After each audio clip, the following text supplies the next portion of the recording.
Hey, everybody. Welcome back to the Pardonable Podcast. I'm your host, David Lilly, and this is episode 52. But before we get started with my guest, I want to tell you actually, this episode's sponsored by this guy looking at you. I'm going to tell you a little bit about what I got going on recently, which I don't really bring up on the podcast that often. If you love this podcast, you're like, this guy's awesome. I bet if you slapped his face on a t shirt, I would absolutely wear it. I've got something special for you. So you can go to pardonwillmerch.com and you can buy a t-shirt with my face on it. It says Pardon Will Podcast, Art Culture Life. And you can buy your kid a baby onesie. You can get a hoodie, tank tops. I've got bottles like water bottles and stuff. You can support the podcast without actually just giving me free money like a subscription or a Patreon, which I'll probably have that coming too. But you can actually buy a coffee mug.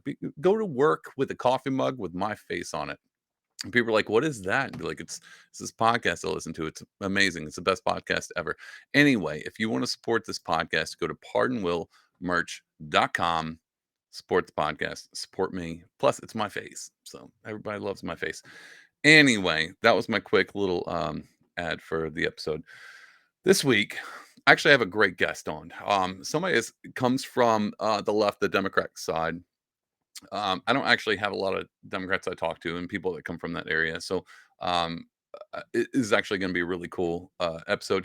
He actually has a podcast where he talks to multiple individuals that are on the political spectrum, trying to figure out where people come from on that political concept of being like where they find themselves and why they believe what they believe as far as politics go. His podcast is called Searching for Political Identity, and you can find it on all platforms, Apple, Spotify, stuff like that. His name is Brian Eskow. And without further ado, here's Brian. Brian, what's up, man? Hey, not too much. How are you? Good, dude. Good, good. So tell me a little bit about yourself because I know a little bit from watching you on Twitter. I've heard some of your podcast episodes, but I know you studied law and you have this podcast where you interview a ton of people that I actually recognize and know. And it's great to kind of see that spectrum. But tell me a little bit more about yourself and where you found yourself here. Yeah, first of all, thank you so much for the invite. It's a pleasure to be here. Yeah, absolutely. Um, yes, I am 33 years old from New Jersey. I've been living in San Diego for the last decade with working my construction management job that I had throughout high school and college, Okay. actually working for family. So I just kept that job and moved out to San Diego and have been doing that ever since I was 23. And a Nice. couple of years ago, I got a little restless, a little unfulfilled, a little bored, and decided to go to law school. It was something that was on my mind when I graduated from Rutgers with a history and political science degree in 2013, but wasn't ready by in any way, shape, or form to go to law school, and I didn't ultimately want to, I guess, at the time, so I didn't. But got myself into University of San Diego, which was an amazing experience. Beautiful campus, For sure. good-looking people, Yourself included. and There you go. yeah, yeah. Yeah. And there's just something about learning law on a beautiful campus that was powerful, and so I really enjoyed that experience, and I could tell you a lot about that. But basically, my deal is that I've always liked politics. Grew up in a very liberal household. My dad's a very passionate, independent-minded guy, but a progressive. And basically, the deal is my dad and his two brothers, one of whom is named Richard R.J. Eskow. He has a podcast as well called The Zero Hour. I don't know if you happen to have heard of it, but That actually some sounds people in familiar. Yeah. yeah, some people in political circles definitely know him. He just interviewed the former PM of Pakistan, Imran Oh, Khan. nice. I mean, Wow. it's insane. So he's doing really great. Yeah, Yeah, he's yeah. killing it. And so he was Bernie Sanders' third hire in 2016 for his presidential Okay. campaign. He hired my uncle as a speechwriter. And so my point is, I come from a very passionate family of lefties, Yeah, yeah. and I was raised, soup kitchens, and dad's going to volunteer at the prison and give back. And so I just grew up to associate compassion and, well, yeah, compassion and fairness with Democrats. Yeah. So first election I was able to vote in was Obama, and I voted for Obama twice and Hillary and Joe, and I'll tell you why. But basically the why is that up to this point, I haven't broken out of the mold that I was raised in. Frankly, I'm 33 years old, but and I've always loved talking about politics, but it's taken life experience up to this point and the school experience to and the stuff going on in the country for me to get to the point where I say, do I want to keep voting for Democrats? Yeah. Yeah. No, that's fair. Let's jump back real quick. I actually have a question for you. So you Yeah. went into political science, and went into law school. Were you a big fan of debate? Like, is that something that you kind of were natural at of being able to do that? Not at all. Never took Really? a debate class. Yep. Um, I consider myself a good presenter. Okay. When I turn it on and I prepare, I feel very confident in my ability to present, public speak, whatever. But never did debate the what I did do is smoke a lot of weed in high school and talk to my friend Andrew, who was a year or two older than me, and Bush was in office at the time, and we would just chill. And Yeah, I yeah. was the lefty, and he was Mr. Conservative, and we just had really nice, deep talks about politics. And that's where my respectful conversations about important issues got started. And that, Okay. that really was the genesis of it.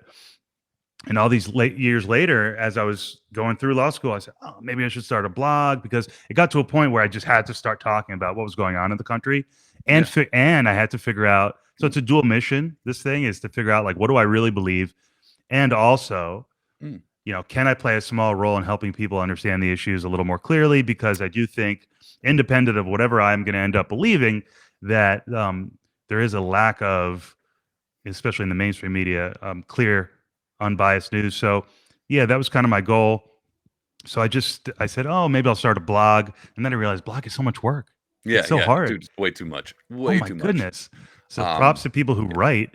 But once I realized podcast was the way to go, um, it started falling into place. But yeah, no debate experience.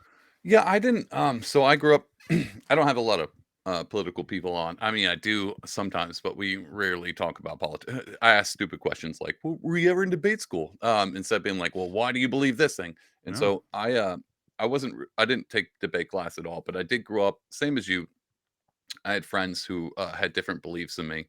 I grew up in a religious household, and then I went Mhm. atheist for a little bit, and so, and I grew up in Southeast Texas, and for that time of trying to figure out same thing about the political thing.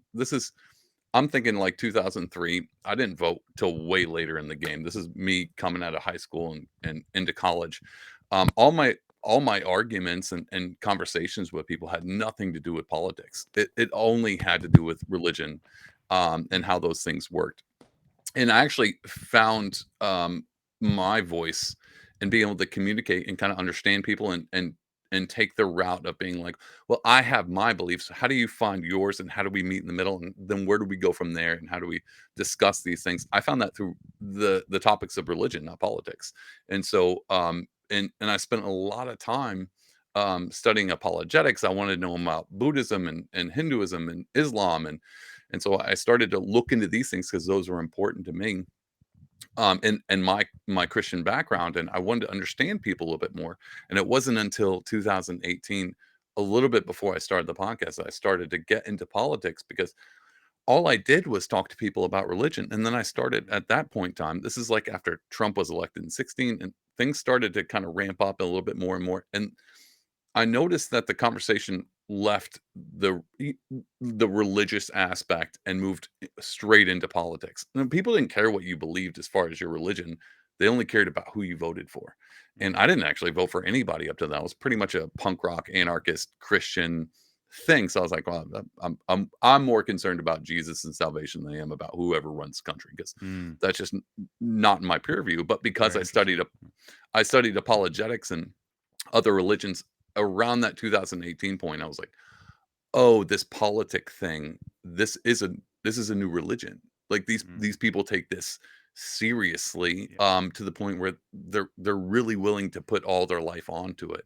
And that's when I started to dip into the politics thing. And the podcast has kind of evolved over from 2019 of just being kind of feeling artists out, and now my I still have artists on the podcast, and we talk But it's starting to evolve into more of a cultural aspect and where people find themselves and their deepest beliefs, because that's where artists actually come from. Every time I talk to an artist, they're normally like, "Well, this is how I do it," and I'm all for the technicalities, but I really, really want to get to the sole purpose of why people do what they do. And I kept running into the issue of being like, "Well, hey, this guy paints acrylic and he loves to do spray paint of murals."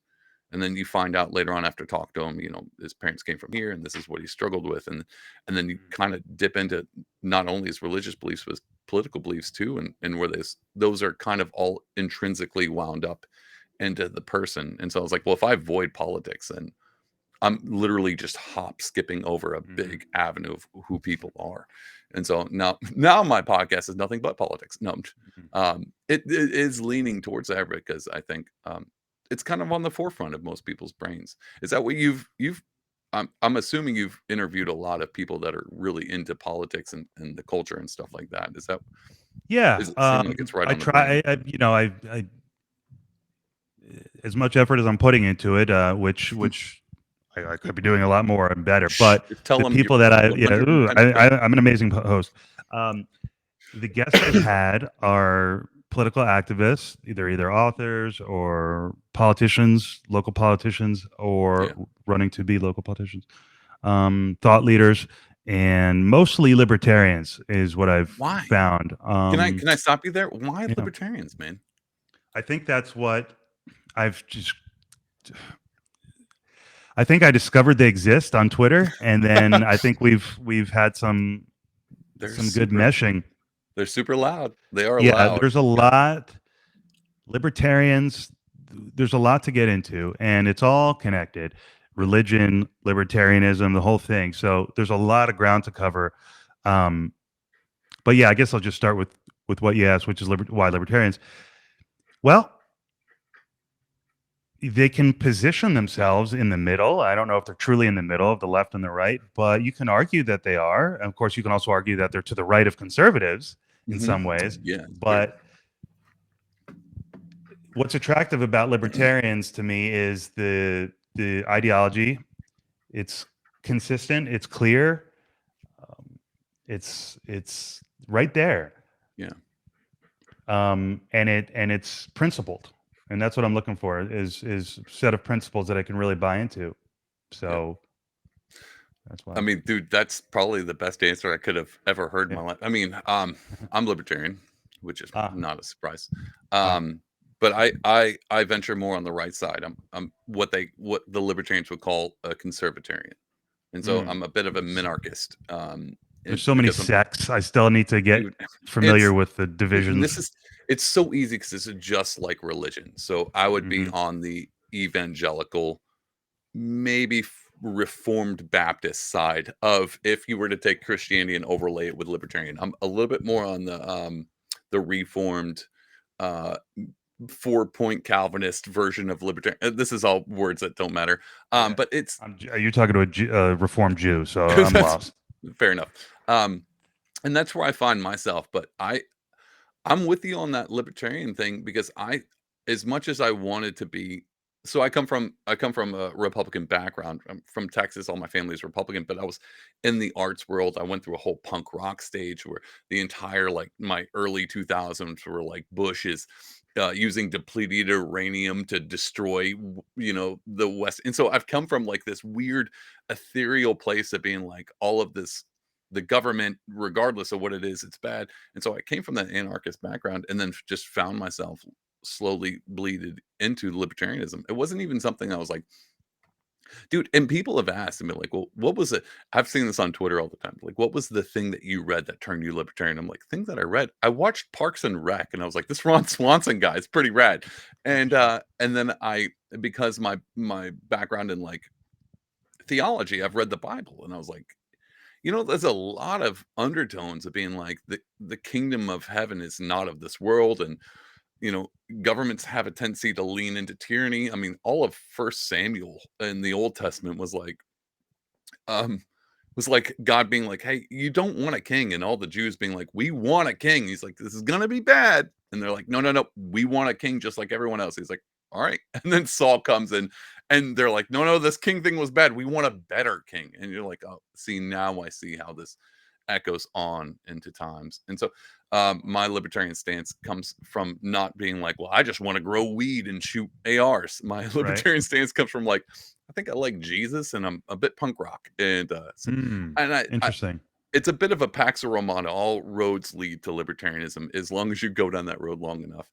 And Right. I don't want to sell short my Democrat friends or my Republican friends. I understand where their avenues come from. I understand why they lean, because our culture's so built into a binary of being a tribal, and I understand tribes. Uh, Society and community is very, very important. And I think where it's become now, it's I would probably be really good at being Republican if I wasn't so against a lot of the establishment. Like I'm very weird. I'm very cynical of the government in general, which keeps me out Yeah. of both political parties. Yeah. And I'm just not willing to sell off my entire identity to any political party. And I think people, when you start to be more independent like that, instead of taking the media narrative, whatever, whether you watch Fox or CNN, what if you just start looking at these independently, and then you start to find yourself further away from the group norm, and that's a scary place, and it's not for everybody. It takes, and I think the bigger, like you said, like all your guests seem to be a lot of libertarians.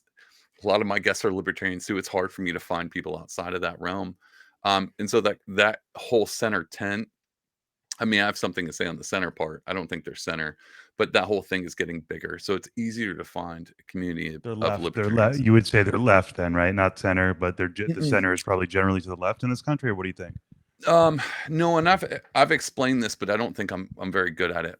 I've explained. Here's where I find personally, and I don't think I've ever said this on the podcast. I find libertarianism. I find political parties to be a pendulum swing, and I think the culture moves the same way. You know, when there's a Republican president, libertarians tend to be. I don't want to. I don't want to say contrarian, but it does tend to happen. So I live in New York, and as a libertarian, that means I automatically tend to lean right. Or like everybody should have guns. The government should give out guns, Right. and if I lived in Texas, I'd be a little bit more like, well, why are you guys funding these wars? Like blah blah blah. And so you can be contrarian and be libertarian, but I don't. I think the culture moves in a pendulum swing. You get a right wing, president, right wing Congress. Everyone tends to kind of pull the other way, and it swings back and forth. I think Right. Makes sense. Yeah. I think libertarians aren't the center of the balance. I actually think they're the pinpoint at the top, and all things swing on between one of. I'm trying to use my screen. One of this is bad. We got a It's not triangle. We weird. got a triangle with the libertarians on the Yeah, top. basically, libertarians at the top, and then both other points are authoritarian. So if you were to Right. balance, for sure, yeah, it would be between authoritarians. You would have a Everybody got balance. it. Yeah, everybody's in, but really libertarians aren't the center. They're just going whatever this authoritarian thing that swings all the way to one side. Mm. You have a fascist government, or you have communism. Libertarians aren't in the center. Libertarians are just out of the spectrum at the top, and the I pendulum's completely agree swinging with on that. them. That makes total sense. Yep. And that's where Hmm. I found libertarians, and that's where I was like, well, this seems to make more sense. We don't like fascism, we don't like communism, and both of them are terrible. And then we're somewhere not even on the scale. We're off the side going, I think people might not be as bad as they assume, as long as you keep them out of a group mob think. Right. As long as we start to really focus on individualism, individual merit of characteristics, like these things are something that's important, and the group can weed those out. But yeah, anyway, long rant. So I'll respond by saying this. I'll tell What you you a think? quick story from one of my social justice classes that I took in the last year of law school. So I went at night while I was working. So it was a 4-year program. Okay. First 3 years is just the basic courses, which were amazing. And then you get to the point where you can take some electives. And I decided to take these 2 social justice classes, not at the same time, but one after the other with the same professor, older black guy, amazing professor. He'd been at the University of San Diego for over 40 years. He went to Yale Law, with Clarence Thomas. I mean, Oh wow. Yeah, listen to this. He told us that every Friday night, Bill and Hillary Clinton would sometimes come around. Sam Alito would hang around. But Clarence Thomas and the other black law students at Yale would get this table in the cafeteria, and the only requirement was you had to have read something in preparation of coming. And it wasn't Oh, just nice. a casual meetup, and Yeah, you yeah. had to, and they were going to talk about law and how it affects Black people and Black culture. And he said even then Thomas, was who he was. And he also says there was some Yale versus Harvard football game, and Clarence Thomas was a quarterback, and he threw 6 touchdowns to my professor who caught all 6. Okay, Nice. so that's Okay. the Yeah, yeah. history. So this professor taught us a lot about critical race theory and where critical race theory fits into what he calls the post-civil rights theories. I can get into that later if you want, but we all pretty much know what critical race theory is at this point. Yeah. And what I'm bringing this up for is because you talk about individualism, and it made me think of classic American values, which, Yeah, I yeah. mean, it's not that difficult. We can, especially if you're born here, you can, hey, what are the classic American values? You can look to the Bill of Rights, look to our history.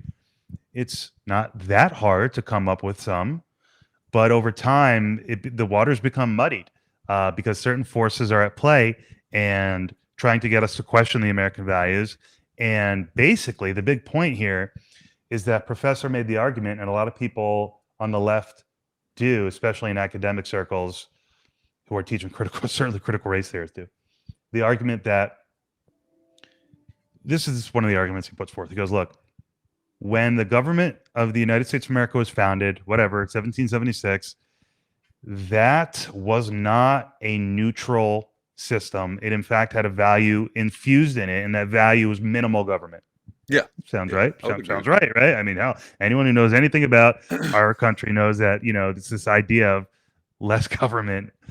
But, the idea is that that doesn't work for everyone, and that doesn't work particularly for Black people in this country. And so the idea is that these American values are bad and that they need to be changed. And if you don't agree with that, you need to be re-educated. Yeah. Like, you That's need a pretty camp. much what's You going need to on. go to a camp and be Yeah. re-educated. Yeah. Yeah. Sign me out for that one. Yeah, yeah. That one's rough. Not a camp guy. But that is what's Like, going on with the bias training, implicit bias training. And look, gun reform, I mean, pick an issue in society and we could talk about how the fight is about old American values versus new American values. And it speaks to your point about how politics has become a religion, and Democrats, whether it's social issues or economic issues, they just get so wrapped up in what they believe is right that you become an enemy if you don't see it that way. And there's a lot of talking past each other, and that's one of the reasons I started doing my thing, is because, well, I see this. I say, oh, yeah, Democrats are saying this, conservatives are saying this, and look, this is critical race theory. Damn, shit! I found myself playing the Ted Cruz role in class because it was all, oh no, for real. it's that I contrarian would, thing coming out. well, always to be a contrarian, but also because I was like, no, I don't think capitalism is racist. I don't think merit is racist. Sure, we can talk about Jim Crow and housing laws, housing discrimination, and how that in fact impacted generational wealth. Yep. There's a conversation to be had. Hell, maybe you can even convince me to be open to reparations. I don't know. We can talk about the history of oppression that Black people face in this country and still face to some extent. But the question is, how much of a remodel do we need in this country, if at all? Are we, did we achieve our goal in the 60s with the civil rights movement or not? What work is left to be done? It's crazy. And the funny thing about those classes is there was one Black student, and he was a conservative, and he was on his way to be a prosecutor. And so I think he struggled. I'd love to talk to him. I think he struggled with what we're learning too. It was controversial. It was really good, but these values are at war with each other. And you have people who are religious on one side and want religious freedom. You have people who are religious but pretty much want their religion to be dictated. You have people who are hardcore atheists. And so where does it all fit in? And it's no surprise we're struggling to communicate with each other. Hey, everybody. I don't know if you know this, but not only am I a podcaster, I'm also an artist, and I'm not a bad one at that. And if you want to judge me and be like, well, I don't think he's a very good artist, you can actually go to pardonwill.etsy.com and check out my art. And I'm going to show it to you right now. If you go here, you can actually see my entire category. And I've got cool stuff like antiques. I got the Mandalorian watercolors. All these things are prints. I also have originals on here, and you can buy those that are actually on watercolor, hand painted. But even with the prints, you can choose like, well, I want this size. I don't want this size. I want to actually be able to adjust according to the frame that I have for the office or the living room or my kids' bedroom because they love Spider-Man. You can do all of that at pardonwill.com/Etsy. And as a gift to you for being a great listener, I'm using promo code podcast. It gives you 10% off. And that's literally just me being like, hey, thanks for listening. And it's just for you. No one else knows about that. Unless they listen to the podcast. So that's my gift. And you know, a lot of podcasts are like, well, donate and subscribe and all that stuff. And you can do that as well. But I don't want free money. I want you to be able to support the podcast and also get something in return. So if you go to pardonwill.etsy.com and check out my art, you can just look at it. And sometimes it's just nice to look at art. I mean, what is Instagram for anyway? So go to pardonwill.etsy.com and check it out. And if you like something, use promo code podcast, get 10% off. And that's my gift to you as a listener because I appreciate you. And so that's it. And back to the episode. Yeah, I mean, I think, and a lot of times when it comes down, I mean, I have a lot to say on what I'm with you on that one. I I I've looked into the critical.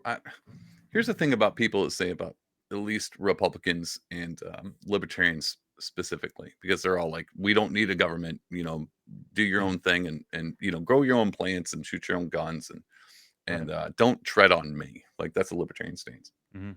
and that's a weird purview. But if I was to take and divide up, which one's more empathetic, the Democrats or the Republican Party? Like, how do we split this? Great question. Obviously, the Republican Party is, your bootstraps. You better pick yourself Mhm. up, be Mhm. responsible, be accountable for who you are. And then if we're gonna try to really paint a target on the Republicans' back, it's being like, pick yourself up, and if those corporations just don't pay attention to them. And then now we have like the Democrats have always been like, well, we need to look about the working class and the impoverished and Mhm. the marginalized communities. Don't ignore them. Like sometimes people need help. There needs Yeah. to be some empathy involved, and they always tend to kind of function on that realm. And I always looked at these as a libertarian. I looked at this is such a simplistic and stupid way, but it makes a lot of sense to my tiny brain. I looked at the Republicans and Democrats as like a parental unit because to me as a libertarian they're a uniparty. They function together. Mhm. They're really just out for themselves. They're like bad parents who could care less about the kids. But Right. if you were to say they were good parents, you would say Republicans a little bit more harsh with their punishment, a little bit more disciplinary. They're the bad guy, but they keep things in line, while the Democrats are a little bit more empathetic. They're a little bit more feminine in their social construct, if we're going to go there. I agree. um, Absolutely. a little bit more a little bit more empathetic. And if you take both of those to the extremes, you have a father that beats his kid and gets drunk, and then you have a mother that's overly bearing and spoils, and their kids turn out to be garbage. And so either one, if you were to line and go full straight ahead into either party without any kind of balance, with any kind of real constructive concept of being like, well, I can be a Republican and be empathetic, or I can be a Democrat and have some principle and rule of law that Mhm. these things, you would be fine. It's just part of a good balance. It's when those parties divorce, and instead of being like, and this is why I use the parent thing. Say these parents divorce, and then all you have on one side. So you're a child, your parents divorce, and you go stay with your mom for the weekend, and your mom does nothing but go, your dad is a piece of garbage. He's a terrible person. He's done this and done this and done this, and I hate him. And you should never answer his phone call. And then you spend the week with your dad or whatever, and you go back home, and your dad's like, you know what, your mom, she's she's just a terrible person. She sleeps around. She's just off, and you're constantly like, what the hell do I do here? Because you're obviously Right. not even paying attention to the humanity of either side. Right. You're not balanced in any Mm. of this. And then you have libertarian, which would be like the weird uncle who's like, you want to come over and smoke weed and shoot guns? Like, Right. what do you want to do here? Right. And I'll, in a bit of a balance. So that's a joke, No, but it's brilliant actually. but that's kind of how I see things. And because I'm a guy, um, and I'm a bit traditional, like I'm kind of old school, I'm older. Mhm. I find myself on the Republican side, but I'm also an artist, so I'm constantly trying to be empathetic and feel that aspect. And I think that gives me a good rounded character of being balanced. And I think I just had this conversation with a buddy of mine who's a writer, and he's a libertarian too. And we were talking about when you write characters, you kind of have to put yourself in those other positions. I think that's a lost art, especially with what you do and what I do as Mhm. podcasts. We don't ask questions to pin our guests into being like, well, let me figure out where I can find their weakness. We go, what do you, because I don't understand all the things. Where do you see this from? Because I see this thing, and I just think that's a bit of a lost art. And I think more people need to kind of understand that. But that this whole thing is spinning out of control. Mhm. And the more, and I'm not saying it's not without warrant. Like there's a lot of things, and because I come from the Republican side, and there's a lot of things I'm like, well, the Republican, because I'm a libertarian, the Republicans could probably shape up in this. But there's a lot of stuff coming from the left side that I'm going, what the hell are you guys doing over there? Like, Right. Yeah, bring no, it it's back in a making a little guy bit. like me um, consider voting for a Republican for the first time, or saying to myself, "Hey, maybe I shouldn't be voting for Democrats." The party has left me, however you want to say it. Yeah, yeah. I mean that sums But up your there's a lot podcast of pretty there's a well. lot of controversial stuff coming from the left. 100%. And dude, here's the thing, and maybe it's because of and I worry about this, like the intake of what I see online and how I interact with Democrats. But I've had to search at like, all right, some of this Republican thing. The George Santos is the best thing. That's the one thing I can hold on the most. This He's guy's a amazing. friggin' liar, dude. He's so good. Yeah. He's so good at being the worst of all Yeah. things. But he's a great target. My Yeah. problem is every time I talk, I mean, it's not even talk, man. I a lot of my friends are Democrats and they come from one ilk. It's getting to the point where now I don't know anybody who's religious who's a Democrat. It Mhm. Catholic, a hardcore. Remember, it used to be Yeah. Italian Catholics who voted Democrat. Mm. Can't find them anymore, man. Mhm. If Yeah. and that's where I start to get worried because most of the arguments I used to have were theology and theism versus atheism. And now all my arguments are like Republican versus Democrat. And I'm like, well, because they're starting to split off in that realm Mhm. too. Every atheist I know is not a Republican. And the few that might be are considering Christianity. So now I'm like, well, now what do I do? Yeah. And so I don't even know how to draw these lines anymore. But it's a good conversation to have. And I think there's a few people left in the center. I honestly think there's a few people left in this area going, I'm willing to have this conversation. But as soon as you start advocating for some weird stuff, like some of the cultural things are really, I'm the same with you, man. Like I'll be as empathetic to your plight, critical race theory. I've had conversations about reparations, even though I'm disagreeing. Tell me why. Tell me where this makes Yeah. sense, and My I'm ears are willing to hear open. it. My heart is open. My ears Dude, are open. systematic racism. I don't see it. I have arguments against it, but I'm still willing to hear it out. Cutting kids up and doing this gender thing, Yeah. you It's lost tough. me, man. Yeah. You've literally Fonzie jumped the shark, and now I Yeah. don't know where to go from here. And so Right. those things are where I'm starting to pull back and being like, I've extended my line as far as I can. Yeah. You're going too far, and now I don't know what to do anymore. And so now Yeah. I'm a right wing extremist, and my FBI is Yeah. watching my podcast. So that's that's where I'm at now. Yeah. No, it's really tough. Kids transitioning, guns, healthcare doesn't even seem like an important issue anymore. It doesn't, I man. mean, I mean, it just so doesn't. I will. Uh, Well, I take that back because well, healthcare is kind of involved in all the things. So I've noticed in the political realm, if we're going to move into 2024 with like, I'm sorry, I'm ranting again. I don't mean to. no, You're my guest, and I'm like, shut up, Brian. Let me talk. no, Um, please, you know the deal. I'm I'm happy to not have to well. carry. Well, tell me your thoughts on this one. So the healthcare thing is intrinsically involved in all the things because they're all involved. Where you'd be able to be like, well, here's the hill I die on. Well, not all the hills are bleeding into one thing because Mhm, healthcare is not just being like, well, we want Medicare for all. Now it's we want gender affirmation for everyone. mhm. And healthcare actually involves an abortion. Abortion is Mm, female healthcare. true, Like this is true. healthcare.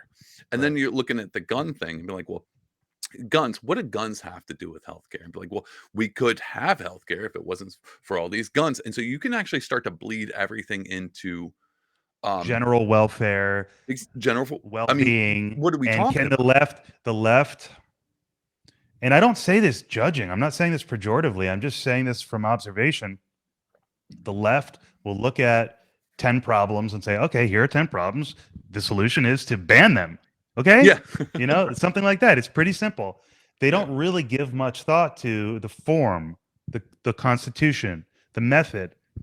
Republicans seem to be much more focused on methodology and legal framework. And can the government do that? Conservative progressives are like, I don't care if the government, of course, can the government do that? We got a problem. And the Yeah. Yeah. government is the answer. The government is That's always the answer for progressives. And I think it's fair to question if that's wise. Obviously, a lot of people don't think it is. So, yeah. parental rights versus the government, it's all really is tied together. And it's interesting about religion. I always love talking to people about religion too. And as I've gotten older, I've always I've never been an atheist. I guess I've always considered myself an agnostic. Okay. I Yeah. pray from time. I mean, I talk to God, Okay. so I believe in God. I don't really know what that means, but I am not an atheist. For sure. I think religion is amazing, but it's amazing because it's the source of so much peace and so much serenity, and also maybe indirectly so much turmoil as well. And you have these people who are born gay or okay that are not straight. Okay, they're Yeah. not heterosexual. There's something different. We'll say different Something different, than yeah. Yeah. 100%. And call it different. Just call it not the norm. And that's what it is. And they exist. And what are we going to do about it?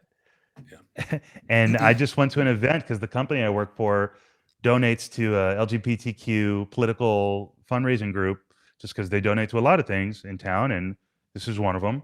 Not to say that they donate to everything, Yeah. Yeah. but they donate to this. And I represented the company 3 years ago, 3 years in a row at this event, and I actually ran into Governor of California. Gavin Newsom was at this event Really? a couple of weeks ago. Okay. Yeah, I was in San Nice. Diego, and he stopped by, and he was there. It's pretty cool. Did you get to talk to And him? I did. I had two Okay. really brief interactions with him. The first one was horribly embarrassing. People were just going up to take a photo and make a minute of small talk with him. And so I just mumbled, I was like, yeah, we build apartments. Our company, we build housing, No, it's affordable fine. housing, right? It's good. He said, yeah, we love housing. I was like, okay, that was as bad Housing. as it could have been. Yeah, that was Yeah. really Yeah. bad. That's fine. So then me and my two coworkers, we scuttled across the courtyard where this event was being held, got away from him. I was like, all right, we got the picture. Okay. 2 minutes later, we turn around and there he is, Newsom, right in front of us. Like, what the Very fuck? cool. This guy followed us. Excuse my language. He followed us Yeah, yeah. across the No, you can courtyard. cuss all you want. Yeah, and that deserves it. Every Yeah, bit he of it. Yeah. said, "What is he doing? Like, what is he doing?" And it turns out we had migrated to where the coffee bar was, Hmm. and so he was going to re up on his coffee. And then he starts pouring his cup, and I go, "What's the point of being governor if you got to pour your own coffee?" And he laughed, and we BS'd. So that was I made up for it, and we just had a quick little interaction, and he was like about to be introduced to give an impromptu speech. He's like, he turns to me, he goes, "What are we giving speeches now?" And he was kind of funny, very charming, worked the Yeah. room expertly, and then he gave a little pop up speech and showed a lot of solidarity with the LGBTQ community and took some shots at DeSantis. Oh, of course. Why not? Took some shots at DeSantis. He knows who's But look, running. He knows and, who's and look, running. like, yeah, the trans thing. I believe people are born different. They're born a certain way. And I don't know the ins and outs of it, but on one hand, I want to be accepting and I don't have a right to dictate. On the other hand, we can't go and say that there are no norms. We can't say that there aren't men and women. We can't do that either. And we also need to be really thoughtful about what we're allowing to be done to children. I mean, See, yeah. that's I agree, and I think that's where I think most people are I think most people are generally empathetic, especially if it's something personal. Not maybe every conservative Republican has been like, well, I got a nephew who's gay, and I love if my he, trans son. like not No. all of them are going to be like, well, we burn them at the stake because they're witches, but a lot of them Right. are being like, well,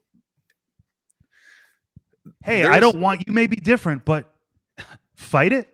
Almost kind of here's right. Is that where you're going? Like fight your.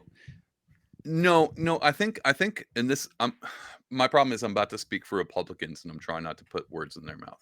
Yeah, no worries. And so I'm going to do it regardless because I don't really care what they think, but I'm going to do Fuck it. them. Go ahead. But I'm going to do it as a courtesy to you of trying not to. I'm going to try to straw man them as best I can because I think I understand where they come, because I think I understand where Democrats come from, Yeah, which is yeah. a whole It's all nother love. conversation. Yeah. But I think the train. This is why the Bud Light thing, for me, the Bud Light putting Dylan Mulvaney on the can was a crossing of the Rubicon, and this is why that Mm. boycott picked up before any others.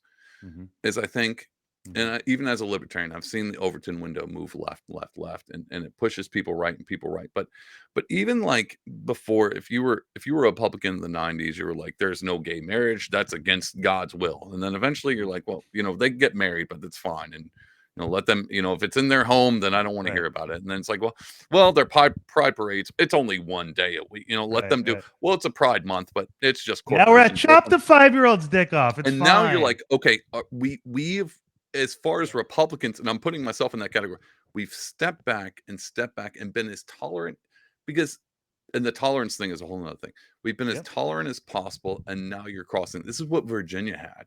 This is the Give them an reason why they inch. elected a Republican governor. Is because you crossed the Rubicon, which was, now you're messing with our kids, and because you did that, it's now we're starting to be aware of things when things come up, because no one really cared till COVID happened. They're like, oh, what are they teaching my kids? Because now I'm Mm-hmm. watching it on Zoom. Right. And so people are starting to wake up. And then, dude, no one would have cared about the Bud Light thing had it been just the left being like, well, we love Dylan and Dylan is fine. Except for the fact that Joe Biden had Dylan come to the White House, sit down and talk about trans and kids to the president of the United States. So all of a sudden, now we know who Dylan is, right? And not only do we know who Dylan is, Bud Light is a staple of middle America, working class, and then they're going to put a cultural icon who would be a coastal elite on either side, going to the White House, in film, on Broadway. This is a strictly a liberal coastal elite, and you're going to slap them on a middle American piss water beer can, and you're gonna think they're not gonna notice. And that's Mm. my thing with, it's not hard to switch from to Bud to Coors, and it's not like Coors is without sins. We're not casting stones here. It's going, Mm. you didn't have to, and I've said this in a tweet. It wasn't that we were mad, or like conservatives or Republicans were like, you put a trans guy on a can. We're mad about that. It's the fact that you did it so audaciously that we wouldn't even notice, or we wouldn't care. As if we were just going to be like, yeah, it's one of those weird guys that's on a beer can. Don't care. You've crossed the Rubicon, and then continue to push so far to where our sacred things are no longer even ours anymore. And that's where Mhm. people, I think, have, no one expected the conservative Republicans to do anything, because I'm a libertarian. The one thing I know about the Democrats, they do too much, and the Republicans don't do anything. That's the thing I know. Democrats are always going off in the left field. Republicans are always been like, you're going too fast, please slow down. Mhm. Like, that's what I know. And finally, Republicans are standing up being like, no, no, no, hold on, this is you've pushed too far. Mhm. We've tolerated so much to the point where now we're just not. And I say we as in, because I'm falling into this group now. Even as a libertarian, I'm like, you screwed up, man. You didn't Mhm. have to keep Right. keep those things over there and keep these things over here. And I understand, if you want to be gay, you want to be trans, that's fine. Keep them away from the kids. Keep them away from the schools. Keep them away from the libraries. Keep them away. Keep them Yeah. where they should be. I've been to a drag show. It was in a bar at night. It wasn't in a library. And that Mhm. made sense to me. I'm like, okay, Right. this is I've seen kink before. I live in New York. I've seen pride parades. I get it. There should be a line. And the fact that that line is arbitrary, that you can push it either way, right or left or whatever you want, makes me think that they don't even think the line exists. And Mhm. and that Yes. makes me nervous. Yeah. Well, Long it's a rant, dude. good. I'm sorry. I just went off, but yeah. No. It's all good, and I agree with all of it. My thoughts are, What you think? well, drag shows. Yeah. Oh yeah. Here's what I got. These people, if we look at it through their point of view, they don't want to feel marginalized anymore. They don't want Okay. to be relegated to the world of kink. They want to say, hey, I'm trans and I'm proud of who I am. This is who I am. And I'm not going to apologize for it. And I'm not going to be hidden from your children. Yeah. So it's about normalization, right? It's about normalization. If you want to normalize an idea, you expose it to children, right? I mean, I'm just spitballing here. I I mean, expose you're it to doing a great whoa. job. You're doing a Hold great on. job. You know what? Don't expose anything to children. Hold on. Yeah. Let's No, but pull that one back, but that's fine. yeah, I know what you're saying. yeah. So on one hand, everything you just said makes perfect sense to me. On the other side of the coin, it's like, what are these people supposed to do? Live in the shadows perpetually because they're different? Yeah. It's an honest question. No, and it's a good one. I'm having to think about. You're My problem is, percolating. huh? You weren't ready. You're percolating. Yeah. No, but it's controversial. Well, here's The the thing. idea that there are no norms, that they're stomping over the norms. So one norm is heterosexuality, another norm is meritocracy. Well, here's the thing. To step over a norm, this is my problem. Is I'm trying to phrase this the proper way, and I'm trying not to go here, but I'm gonna do it. I'm gonna do it regardless whether or not I can back this argument up well. But I'll try to Just make explain. something up. Yeah. I'll try to just make it up. I'll try to explain this the best way I possibly can. The idea that we need to change the norms is a pronouncement of what the norms are. It's the same thing as saying like we don't. Since I come from where I come from, I believe there is transcendent morality, meaning like it's not a social construct. It's not about what's good for the group. There's a right and wrong that's built into the fabric of the universe. Morality is built into the fabric, not You believe something. that? You Yeah, personally no, I believe that? believe Okay. that. Right. I believe that, and this is why I'm trying not to do this. I'm going to come back down to it. So, majority of the conversations I've had are with, between theology and atheism, and where does morality come from, and if God is good, how is there bad stuff? Like these are the Yep. things that I come from, and always I always get the conversation of being like, well, if God is good, then why would He allow bad? And I'm like, well, how do you define bad?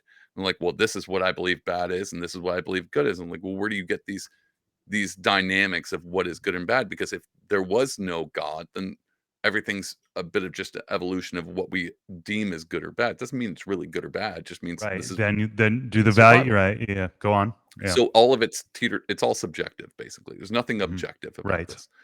And so when it Well, comes to, yeah. well, that's my point, is when it comes to Mhm. norms, I understand that people go, we need to defy the norms because the norms are subjective to this past. And what I believe is, I think norms are there for a reason, and they've been there for a long time. So every time someone steps over a norm, it pronounces itself because it's not the norm. And it's the same way. It goes back to the idea of being, when I grew up, uh, I was always told, because I grew up in Texas, that Christians weren't tolerant of the left. They weren't tolerant of people. And then as I got older, I was like, actually, it seems like they're more tolerant, because every time someone's like, well, you're not, if you don't let me do this, then you're not being tolerant. And it seems like now the tolerance thing is flipped. They're Mhm. they're that whole exclusive thing has become inclusive, and inclusive has becoming exclusive. And so now, if you don't believe in all things are okay, then Right. you're exiled. And you're Exactly. like, well, now the tolerance, Right. we tolerate everybody except for if you don't believe in tolerance. And then you're like, well, this is a contradictory on itself. And then you start to break down the ideas of contradictory in norms. And so it's not either or. There's no binary. There's no man or what is a woman. And now it's whatever I want it to be at whatever time I want it to be. And if you draw a line in the sand anywhere, we will cross it. And that's why I think the Overton window for the left has moved so more and more and more, because you can't have any lines. Because as soon as you draw a line, be like, well, you know what? Even Joe Biden was like, well, this is marriage between man and woman. They're going to Right. cross it. And they go, well, Yeah. maybe drag shows are cool, and drags reading to kids is cool. It's library. We want them to experience different things. So that's Mhm. cool. And they're like, well, what if we twerk in front of them? Like, well, I don't know Oh, about the that. Well, twerking, now bro. you're a bigot because you don't like twerking. Because what's the Yeah. difference between twerking and reading a kid's book? And now you're Mhm. like, well, see, every time a Why line does a is drawn, trans person's ship necessarily need to sway? Why do their hips need to shake? that well, because it's part of their identity. And so Mm, that long rant comes down to the idea that there's a norm because we know there's a norm, not because we said right, this is the norm. right. Everyone knows there's a norm. And I truly believe everyone knows when something's going, this is weird. It's just when do people stand up and say, this isn't this isn't gonna fly anymore. And Yep. this isn't right. And I'm fine with people. I'm I'm an artist. I've been in the art world. I know a lot of weird people. Just weird in general. I've never been like, hey, you're weird. You need to just piss off. Never done that. But Right. what I won't do is go, whatever you however you've done your world doesn't mean I have to portray the same thing. And this has become your podcast, and now you're interviewing me because I'm just telling you my standpoint. No, no. This is good. The this is good. The For thing, real. For real. well, here's what I'll say about the Dylan Mulvaney on the beer can thing. It's not the fact that he's gay or he's trans or whatever. It's the fact that when you start to take objective things like man and woman and you start to put them on display like they're not anything, Mhm. you're not saying a statement about who you are. What you're saying is there is no objective reality. Mhm. And I can go in on this because Friedrich Nietzsche, the philosopher, talks about this a lot, and it's very important to the postmodern world that we live in. Yeah, finish. Please continue. And then Oh, dude, I got don't. my thoughts to respond later. Go on. Okay, let me. And I said this on. Let me. I've just ranted for so long. This is terrible. Um, No. but we're in it deep now. We're weeding through the weeds. Th When you start to break down reality and go, "Well, there is no man and woman. What is a woman? We don't know what a woman is. Someone who feels like a woman. It's a regurgitate." We've seen the Matt Walsh thing. We know what we're talking. We Right. understand where the conversation comes from. But back in the day, Friedrich Nietzsche talked about the parable of the madman, and I brought this up on a podcast recently because it's one of my favorite parables. Because he's an atheist. He's an atheist philosopher. He was all like, "God is dead." He was the one who coined "God is dead." And in this parable, he talks about this madman who is telling the whole town like, I'm looking for God, where's God? And they're all like, dude, what did you lost God, like whatever. And he says God is dead. And he talks about now that we've killed God with our modern enlightenment, our philosophy, there is no objective reality. He goes, because there's no objective reality, we've wiped away the horizon. We don't know what sky and land is anymore. He actually says in the parable, we've untethered the earth from the sun. We've literally unchained ourselves. And then in that process, he goes, Wow. what sacred games do we need to create now for us to feel like we're transcendent? And basically what he's Mhm. saying is we've become God. Now that we've killed God, we need to create a fictional thing that makes us feel holy and sacred. And Is we that the decide, Ubermensch? That must be the Ubermensch. yeah, yeah, Was that the Ubermensch? I just remember that term. That's all I know. yeah. I mean, you could take Hitler could easily have read this parable and been like, and this is where we go. But finish it for me. And I'm sorry I interrupted. But No, no, no. what The whole was he envisioning, or he what has he come to be that it has it become was that? postmodernism. Mhm. Morality is subjective. There is no objective thing anymore. You can't point to a common norm. There is no transcendent norm that you could go. This is where we foundational build off of. So because all of things and down to the foundations of the core of the earth, which would be morality. And I always brought this up to atheists. Be like, what do you think is more morally superior? To feed a homeless man with a sandwich or to kick a baby? And we all know the answer. Would Right. you rather feed a homeless man with a sandwich or would A you rather A. kick a baby? A, because we know intrinsically that kicking a baby is wrong, but a subjective morality would say, well, kicking a baby would be bad for the tribe, and feeding a homeless man would be good for a tribe. But that doesn't say whether or not it's good or bad; just says whether it's utilitarian. Right.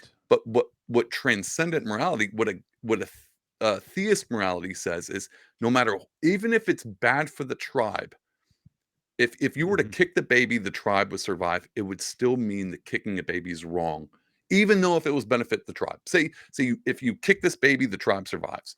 There is no one is it's better for the group. There's no Right. collectivist mentality, and that's Each transcendence. individual action has inherent moral value. Exactly, moral value, and that's the difference, and that's what Nietzsche was talking about, going, in our postmodern world, without a transcendent morality, without something outside of what we have to judge things Mhm. according to this collective that we have. We have to create our own sacred games, and in that postmodern realm, which is where we are now, is it isn't truth anymore, it's my truth. It's your truth. Yep. It's how we experience life. This is exegetical. This is what Right. is important. Your truth is different than my truth. Doesn't make any less significant, except for the Right. fact that it's your experience and my experience, but they coexist in a reality. Reality is gone. So whatever's important to you is important to you, and no one can take that away. And whatever's Mhm. important to me is important to me. No one can take that away, except for if you try with your truth infringes on my truth. Now we fight, and of course, now we're Well, when you fighting. say it like that, it sure seems like when you take away something that was supposed to be a unifying force, a God, however you want to call it, an Yeah. objective outside moral force, you take that away, then it makes sense that we would start fighting in new ways. We create our own religion, dude. Yeah. And It's a new so, religion. so interesting about that. I definitely agree that American freedom, which obviously includes the right to practice whatever religion you want, within certain norms, like you Parameters. can't go murdering people if it's, according to religion. Well, you There's a kinda whole body can of, now. yeah, yeah, you basically, sadly, Just depends on what race you are. right. Hey, but yes, I'm just this playing. It atheism, depends on this whether or not atheist. you're Sorry, I'm Obama just. and you wanna bomb kids in the Middle East, then you're okay. Oh, that's But why they as call. Why do you think they called him Obama? No, Obama, uh, that they. libertarian coming out. Yep, I'm just growing into it. It's only a matter of time. Dude, it's only a matter of time. But That to the red point, pill's the finally things starting that to sink in. the things that libertarians love, like our freedom culture, Yeah. it does seem like it's been, and I don't want to sound too partisan or too like I'm trying to be trendy or outrageous for whatever, but I do think that you can make the argument that the left has kind of weaponized this freedom. And the Republicans talk about weaponization of the federal government, and however you feel about political persecutions and whether or not they are political, whatever. But how about the weaponization of secularism against religion? And I do, and but here's the thing: it's like life or death, right? This religious stuff. It's hey, Always. well, let me back it up to say I wrote this note. When I was in high school, having those conversations with my buddy Andrew, I also had several conversations with another buddy Matt, and it reminded me of one of those. I would actually argue back then. Again, I don't think I was an atheist back then. Maybe I was an atheist. Definitely leaned more that way then, but never identified as an atheist. But I would always argue, hey Matt, humanism, this idea that humans have objective worth can stand separate from religion and can serve as a foundation for a moral code. And so I would just say, hey, that's now. Do I still believe that? I still believe that it's possible. It still makes logical sense to me that you could arrive at a damn near identical moral framework without believing in God. I just, with that said, when you look at abortion, and I'm not talking about when the baby was going to be born dead or like Yeah. nearly dead or anything Yeah. like that, but just in general, you go, well, does humanism justify abortion that's not medically necessary? Like, I don't know that it could. So it's a tough question. And yeah, like you said, it always backs down to the spiritual and the religious question, especially if you're not a full-throated humanist. And I think Yeah. we have a lot of those people that are not. So in this country, I think we do have a lot of people who, like Satanism, for example.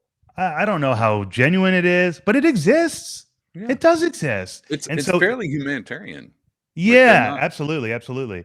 I mean, Right, it's a bit of a political play on, right, and I know, so I know a few Satanists, not actual spiritually Satanists, just in the political party, right. and it's a contrarian view of It's basically just atheism with a religion tacked onto it, Right. probably for tax reasons, which I'm all for. Avoid Right. taxes by any means. Um, but I think it's a play on the idea that we can have objective morality without having a god. And Well, same there thing you you said, go. There you the go. humanism thing, Well, and there you it can, is, right there. yeah, you can exactly, and you can arrive at that for sure. You don't need a god to believe. I mean, if you were to look deeply into it, the Imago Mm, Dei, the thing that hold the Constitution, that we are made in the image of God, and we are our rights are come God from it. given, they're Right. transcendent. You could assume that maybe it's aliens and they just supplanted. Either way, the fact that humans are separate is where it always the Right. theology and the humanism, we all lead to the idea that there's something holy, there's something sacred about human life. And if Right. that's where our jump off point is, then that's fine. Because that means that we think about life as being sacred, not as carbon, not as being like, well, it would be better if these people starve to make sure climate change doesn't go anywhere. Right. Like then we go, oh, well, now we've tiptoed over the human thing. So we can be atheists and theists alike as long as we Mm. think at the end of our at the end of the round, humanism and theology and theists, we just believe that humans are important, and it's we're cool on Do that, you right? believe it's an important point? Do you think that the majority of the left today doesn't think that?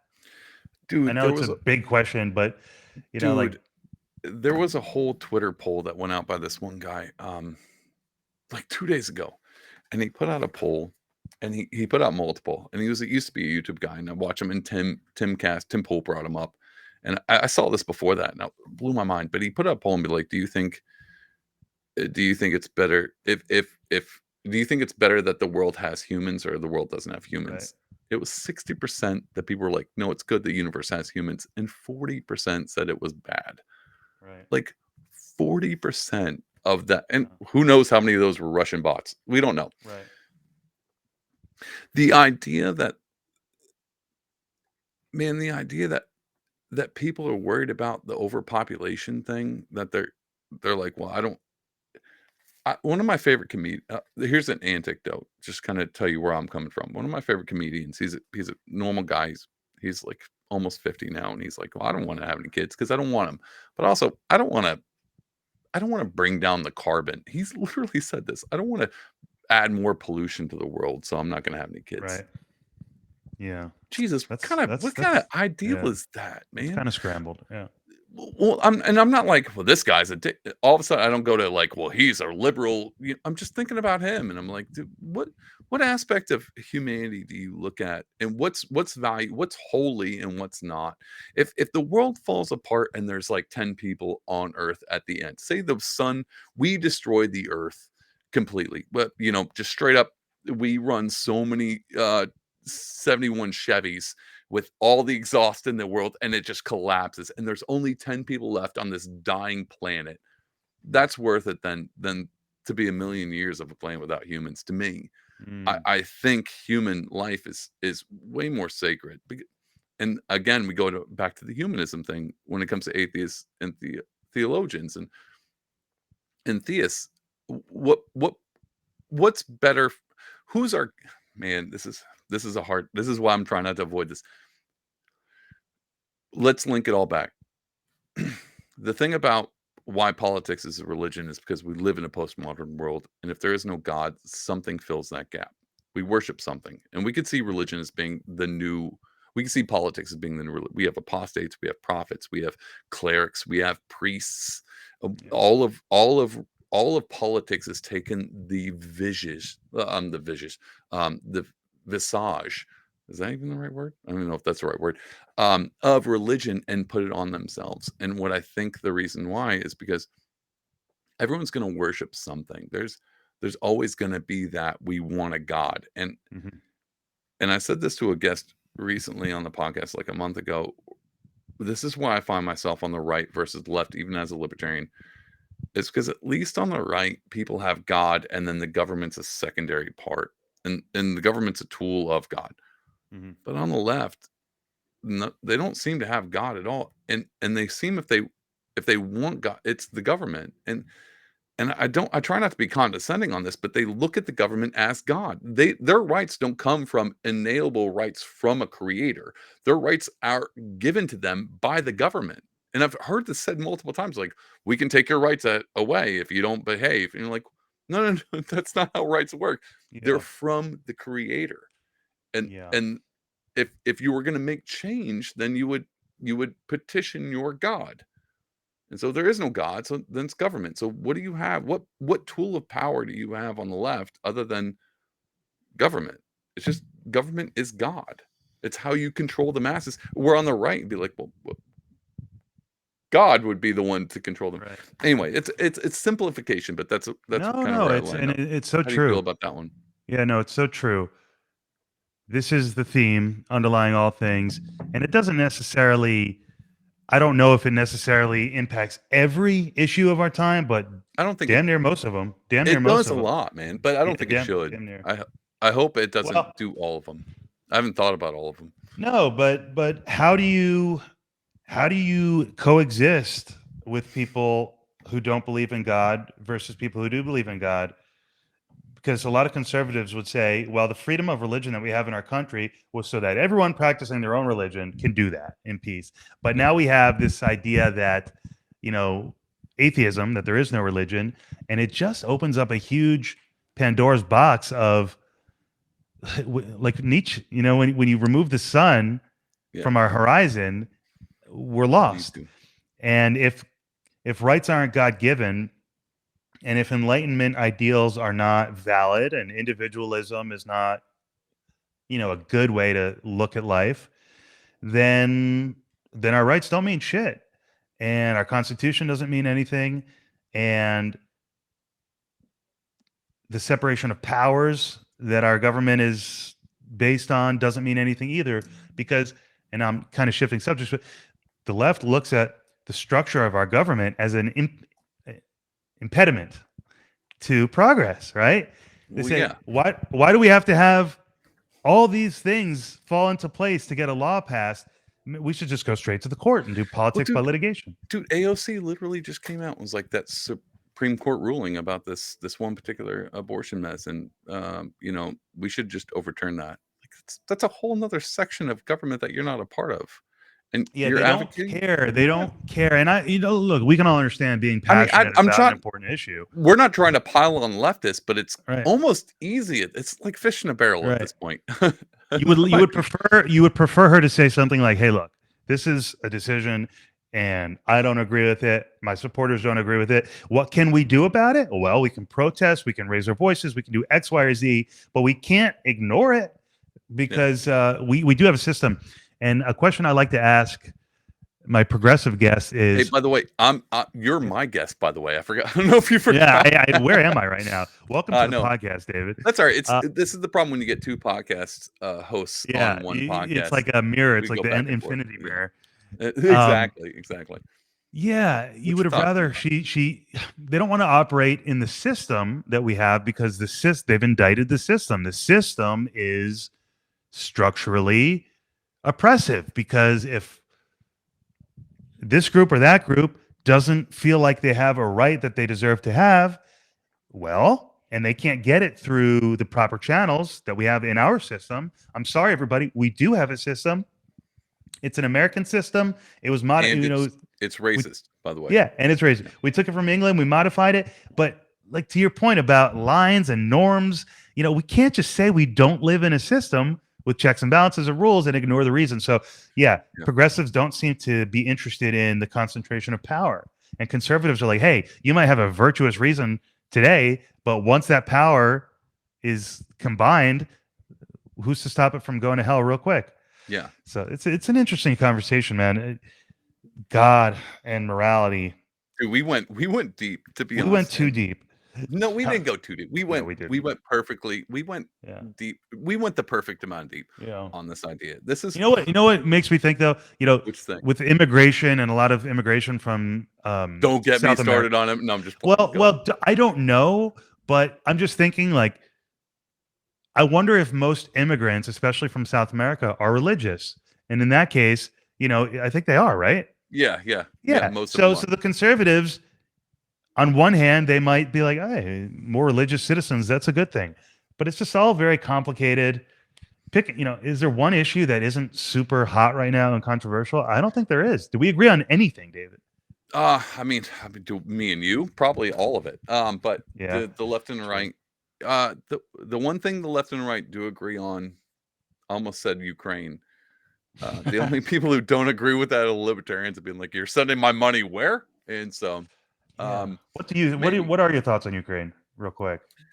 my personal thoughts on it. Yeah. I think the government lies, from uh, Korea to Vietnam to Iraq all the way into Ukraine. Mm.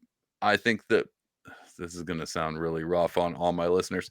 The only good thing that has come out of this war in Ukraine is the juxtaposition of being Democrats watching, being like, "Well, we need to send them more guns and money because they need to fight off their oppressors," and I'm like, "And the two-way is here for what?" The Right. government not should I think the It's so government funny. should not only give Ukrainians ARs, I think it should give every citizen an AR in the US. Guns for everybody, guns everywhere.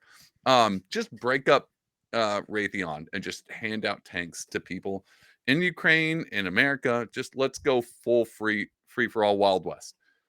Interesting. Yeah. But personally, the idea of being like, I understand America's always been somewhat sketchy on how empathetic and how like we spread democracy. I believe in the Constitution. I believe in the freedom. I think America is uniquely set apart from every other country in the world, specifically because the Bill of Rights, the Constitution, is based off of liberalism that was also uh, a bit of like pulling from theocracy. They're all very moral. Even John Adams was like, this whole Constitution won't work unless there's a signifying moral constitution between every human being. It's not that they have freedom, it's that they have freedom with morals that are intrinsic. Like that was Mhm. John Adams' point, being like, this only works. Capitalism only works if people believe in a basically he said people believe in a God, that they will answer for something, that there is a moral justification that isn't just this. And I believe in that part. And I think it would work great for everybody. But being in my theological standpoint as a Christian, you don't teach people morality, but with a gun. You can save people with it, but you're not gonna. There's nowhere you share democracy at the point of a gun. And so, if you're gonna help Ukrainians, I get it. Sending them money without accountability, nope, terrible idea. This was a bad idea right off the bat. If Russia wanted to take Ukraine and the U.S. didn't have some other interest involved that I don't know about, it doesn't seem like we would have made it such a big deal. Mm. And so I don't know. I don't like I'm anti-war. I just don't like the idea of war um in general. As and that's where my starting So to point play is. devil's advocate, Go just ahead. what if someone said to you, okay, but you believe in objective morality, and Mhm. so you can therefore classify Putin's actions with the special military operation as either good or bad? And For if sure. if you say it's bad, well, I guess my point is that I guess there could be such thing as a just war then, Yeah, actually and I and do and maybe believe it's not our war, and maybe it's a just war for them, but well I don't believe I don't believe all yes, I actually weirdly because I believe in objective I think there is a such thing as just war. Where I think it's injustice when you start to pull people in that don't believe it is. So being my libertarian background, if so hypothetically, say I was president. Say I got elected president in 2020. Me Trump and Biden went after it, and I won. David you Lilly's emerged president. victorious. Emerged victorious, and then this whole thing happened. My my first thought would have been, if you want to fight for Ukraine and you think it's a just war to win, then go. But I'm not gonna take every single mother's child away from them and put them in a war. And I'm not gonna take your money away when you can't pay for eggs because we just dumped a ton of money into stimulus and you're fighting to get gas because it's $4 or $5 a gallon. I'm not gonna send that money anywhere other than where we are now. Because if I weaken our country, as soon as they take over Ukraine, they're gonna step onto our borders. And if they do, and I understand that whole concept, like we fight Russia over there, we don't have to fight Russia here. I understand it. but there's no way I'm going to starve my people to make sure they fight off an enemy that hasn't even reached our borders. I would never do, and that's my problem. Is I'm morally bound to the idea that I cannot force anyone to sacrifice something I'm not willing to sacrifice myself. Yeah, And that's good. and that's just where it comes down to. If Mm. if I'm not going to send my son to fight in the war, I'm not going to send yours. That's just where it is, man. So That's you would have been all about, hey, here's the link to the GoFundMe if you want to contribute. basically, man. I'm not going to be like, hey, all that money you pay in tax, I'm sending that to them, and you better be friggin' thankful. I wouldn't do that. I'd be like, look, this is something that might affect us later on. If you want to send money to it, you're a big corporation. Maybe I'll give you a tax write off if you donate to Ukraine. Say you're Raytheon or your NBC or uh, whatever oil company you want, BP. You want to make sure your pipeline stays. Then send them money. But I'm not going to force any tax money on this. The Yeah. idea that the amount of money we sent them, for sure. I hate for Ukrainians to be slaughtering than this, but there's no way I'm going to sacrifice the people. I'm not going to ask anybody to do anything I wouldn't do. That's where I stand. Well, how about Yeah. you, Ben? What do you think? How do you feel about that? The whole thing. We'll end it on this. We'll end it on Ukraine. We've literally The talked happy about every subject of topic. Ukraine. What do you think about Ukraine, man? You know, I'm not Mr. Authority on anything. That's why I'm searching for political identity. It's so easy to get caught up in the media narrative and think with your emotions. And they really want us to do that. They really want us to think Easily, that this is an existential war of freedom and authoritarianism. easily. And so if you frame it that way and you buy that, well, you'd be a real jerk not to support Ukraine. So what do I think? I think I think we're awfully involved for something that's not our fight. Um, I think tensions are very high. I think Biden did a pretty good job uniting Europe, if you know, against this action. But I I am think concerned. Europe You don't was think so? united. No, Yeah, no. yeah. He didn't. He wasn't responsible for the unity. He was no. The only Yeah. thing Biden has done a really good job of was leading a ton of weapons and equipment in Afghanistan. He was Mm, really good at that. I personally fair can't enough. find anything else that he's There was done some well. military pundit who's often on the show. He's not really a pundit. He's like a real military expert. And they have him on occasionally. I forget at the time, famous guy, but he was actually praising Biden Was he? for yeah, yeah.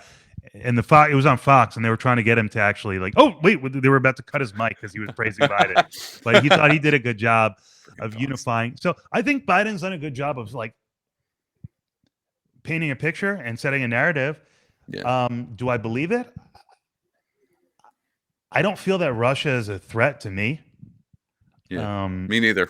Oddly yeah. enough. So, what do I think about Ukraine? I think it's largely not our business. I think we probably blew it. If we wanted to help Ukraine, then we screwed up. And once it happened, perhaps we should have had an approach similar to the one you just outlined, which is like, hey, this is not good. This is not what we wanted. We should have been able to deter this, but we didn't. And so now we're going to open up anyone who wants to donate. I'm the president. I'm going to be here every Friday talking to you, asking you to donate. But it's a mess.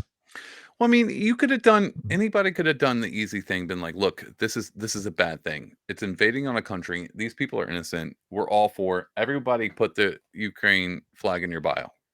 We're going to send them some money for aid. We're going to send them we want them to survive. But as a regard, we're going to send you aid, but we want negotiations. This is our biggest thing. We want an end to this now, whatever that means. And if that means giving up the Donbass region or whatever, we want peace now. Our main priority is peace. And you're like, well, Putin, he's Well, a they'll call you an dictator appeaser. for They'll sure. refer to history. Obviously, but like it'll be the same thing as like Hitler just wants Poland. Well, give him Poland, and if he takes Poland, he'll be fine. Fair enough. Like you can justify that, but the one thing that you can't say is the idea that, well, what if we just shove money into it and that problem will go away? Mm. If there's no avenue for being like, well, what do you think? Do you think if we give Ukraine a ton of money, they're going to fight Russia? The people actually stopped Hitler. You think we're gonna do that? Uh, you just shove a bunch of tanks and stuff in Ukraine. They'll fight it on their own, and eventually Russia will be like, "Well, this is a dumb idea. We poked a bear that was not even a part of the UN and not part of NATO or whatever, or part of the UN but not part of NATO. Well, it's fine. We'll back off now." That was never an option. And Right. I just truthfully my skepticism is turned into cynicism when it comes to the government and what their plan is. I don't know what their plan is, and it literally doesn't involve me. And if anything, I think they care less about me and you, and they care less about the Ukrainians. I think they care about them because I don't. I've never met a politician that didn't lie to my face for some avenue, and I just Mhm. don't believe. Yeah. I don't think we are where we are. Anyway, that's where I stand by.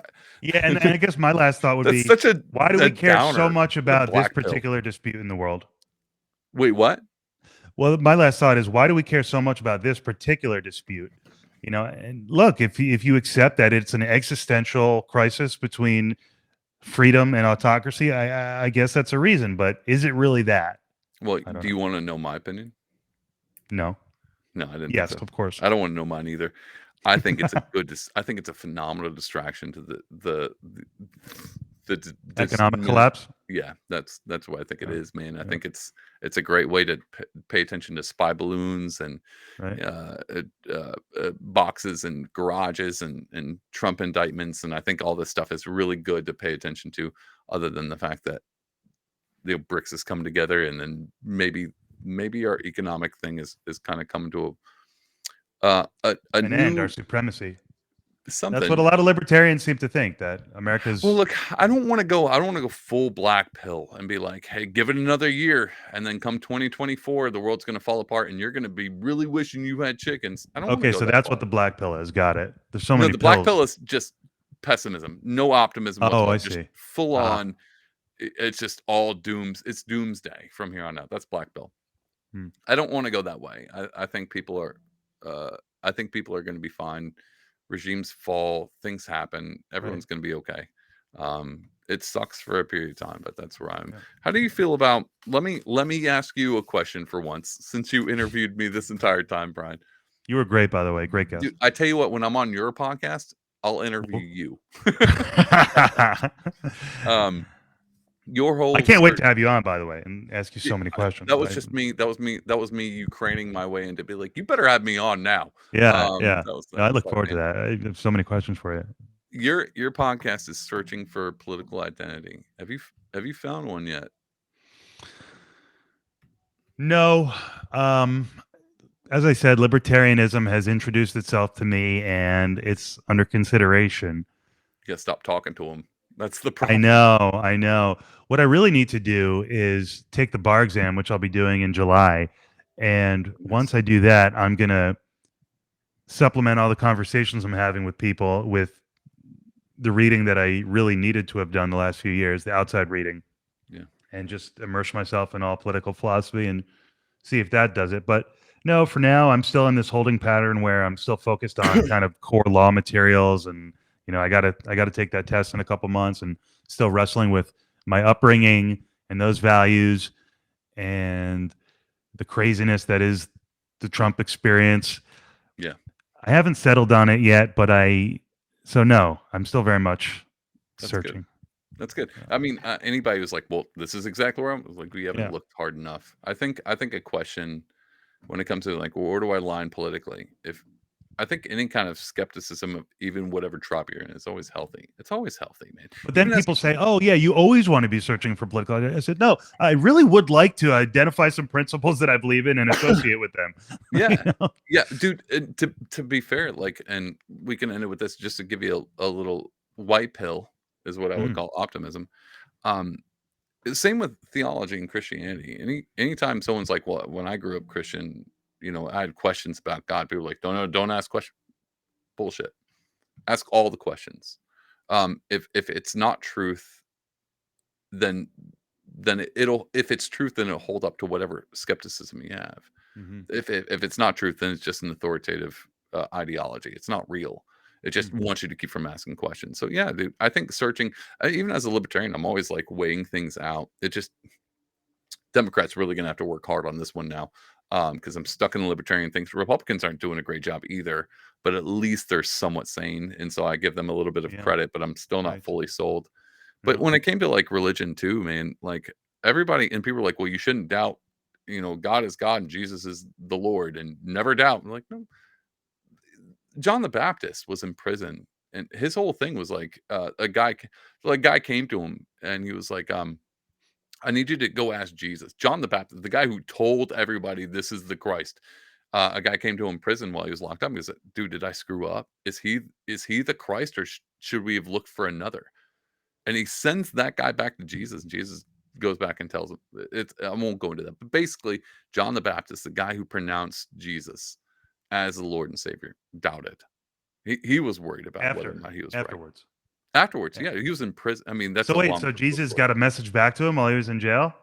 Yeah, so basically what happened was, I mean, do you want this is the end of the pod. We're getting Yeah. biblical time with David. Yeah. John the Baptist was arrested. He was actually going to be put to death, and a messenger came. He called for a messenger, and the guy came and said, "What's up?" And he goes, "Look, I baptize people, and he actually baptized Jesus and was like, Jesus is the Messiah. He was the proclaimer of Jesus being the Messiah." And he goes, "Go ask, because I need to know if Jesus was the Messiah. Go ask him if he is the one, or did I just screw up?" And so the messenger goes back to Jesus, and he tells Jesus this whole thing, and Jesus tells the messenger and goes, "Go back and tell John that," and he gives him a list. I've healed the sick, I've raised the dead, I've done all these things, and he reads off. I think it's Isaiah 26. And all of these passages of what the Messiah is supposed to do is prophesied in Isaiah, and he reads them all off. But there's one passage that he leaves out at the very end. There's this one passage where he said, "I set the captive free," and he reads it like, "I've raised the dead, I've healed the sick, I've turned all these miracles, I've done all this stuff, I've fulfilled the entire prophecy of what the Messiah should do, except for this one: set the captive free." And he sends the messenger back to John. And the messenger tells him what Jesus has said. And John is listening to this whole thing. This is my preacher side coming out. And he's waiting for set the captive free, because John's in prison at the point. He's waiting for I'm This about to would be a perfect time to finish the job, Jesus. yeah, exactly. That was the whole point. And he leaves that part out. And that's a whole nother biblical lesson of John being, do you believe who I say I am, or what are you looking for in me? So he goes, is Jesus the one? Do And you need the Jesus, proof, or do you really believe it? and that was the point. Right? Is that what was that it? No, yeah, that was it. Hmm. It's a story to I be love told. it, man. Man, I would love to take Bible lessons from you. That's what I'm not hoping for our me, next lesson. please God, don't do it for me. I No, mean, it's so interesting and it's so important. They're so related. They're so related. it, Obviously, it's anyone hard who thinks not to. critically, I think, Yeah, sees the yeah, I'm with you. relationship. And you're a Jew, so I mean, Yeah, obviously, that's just yeah. playing. Ugh. No, I think it's important. I think that religious thing. I just try not to push. Obviously, as a libertarian, even as a Christian, Yeah. Christianity is the worst part of Christianity is when they think they're going to convert Christians by the sword. That's when they Mm, really screw up. But as mm. long as Christians are being burned by the Interesting. stake, they do a great job. Right. So That's good. so Amazing. anyway, man, tell everybody where they can find the podcast, where they can find you on Twitter, all that Sure. stuff. Yeah. So at Twitter, it's at real Brian Eskow. And the Okay. podcast is, as you said, searching for political identity, available anywhere. So I'm so grateful. It's been a Yeah, man. pleasure. Dude, it was a good time. I'm sorry I talked so much. It was No, it's hard no, with these podcast hosts. no. It was absolutely perfect from my perspective. Really appreciate it. Okay, good, man. I hope you enjoyed it. I'm gonna toss Yeah. you off. All right, everybody. Thanks for joining the Pardonable podcast. Hope you enjoyed it. If you want to follow me, you can go to Pardonable Art on Twitter and on Instagram. Or if you want to follow the Pardonable podcast on Instagram, it's Pardonable Podcast, obviously. If you want to go check out my art, you can go to pardonable.etsy.com. Or if you want to buy merch with my face on a t-shirt, you can go to pardonwillmerch.com. I try to make it as easy as possible. I hope you enjoyed this podcast. This is actually one I've been looking forward to a lot because as somebody who interviews a lot of people, Brian interviews a ton of people. I've listened to his podcast. He's a phenomenal interviewer. Go take take a go listen to his podcast and hear what it's like to actually listen to a real podcast host that doesn't just rant and talk forever. He actually has poignant questions that get somewhere instead of just good conversations. One of the best parts about this podcast, and I hope you picked up on it, is I don't me and him have never talked before. But he's such an easy person to get along with, and as a guy who's interviewed artists I've never talked to before, or people on Twitter I've never talked to, and having to sit down and talk with them, rarely do I get a chance to sit down with somebody that I'm like, well, let's see how this goes, and there's that click easy on, and we can have a good conversation, and we can just rant and kind of get some really deep things. I don't get a chance to do that often. So I hope you caught on to that. I enjoyed this. I'm hopefully going to have him back on here soon. But either way, I enjoyed it. So I don't care if you did or not. Anyway, I'm just playing. Thanks for listening, and please like and subscribe. That helps me out, keeps me wanting to do these more. And other than that, I hope you have a wonderful week, and I'll see you back here next time. Bye.